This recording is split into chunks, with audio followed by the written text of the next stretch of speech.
Hey, once again, Happy New Year, y'all. Feels good to be back with ya. And I got this guy now. Thank you, Kasumi, whose link I'll put in the description. So yeah, the Volt Tacklers are back, but they are broke.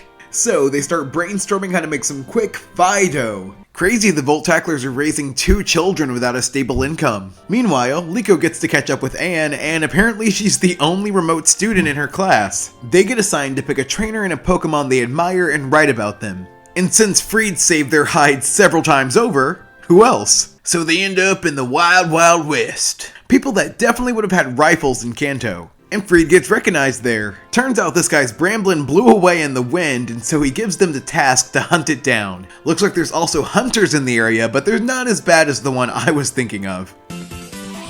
They find it pretty fast, but the wind keeps blowing it away. She's just so skinny. And unfortunately, Serena lost track of her Rhyhorn until they get chased off. Freed and Cap have a little disagreement on which way the Bramblin went, and I think it's pretty cute watching them bicker.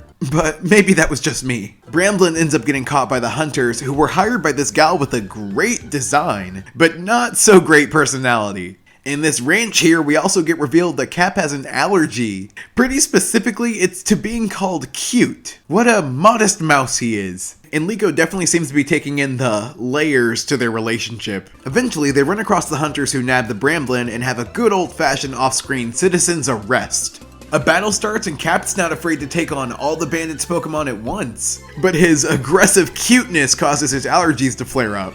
Plus, Mudsdale is putting up a great defense. What a tank this thing is. Freed and Cap start fighting again, so he kinda hilariously tags the kids in. This is not looking good for Liko's report. And now, they gotta hold their own against the bandits. Maybe they're slowly being eased to standing on their own 2 feet. As out of character as that moment was, I could tell that Freed had a plan. He and Cap being in sync allowed them to orchestrate a surprise strike on the bandits, giving the freshly evolved Brambleghast enough time to free itself and the others. What a simple design, but I really like it. Persistently, the hunters still aren't giving in, but Cap and his arsenal of electric-type moves gets the job done. Go team! Some people seem to have some mixed feelings here.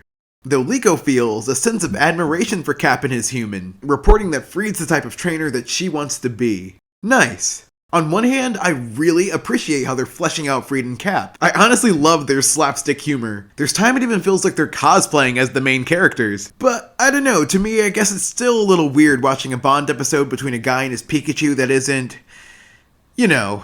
But this action-heavy episode felt like something we needed. And if Liko's gonna do this whole school thing, I feel like they're integrating it into the plot pretty well. I'd give this one a B.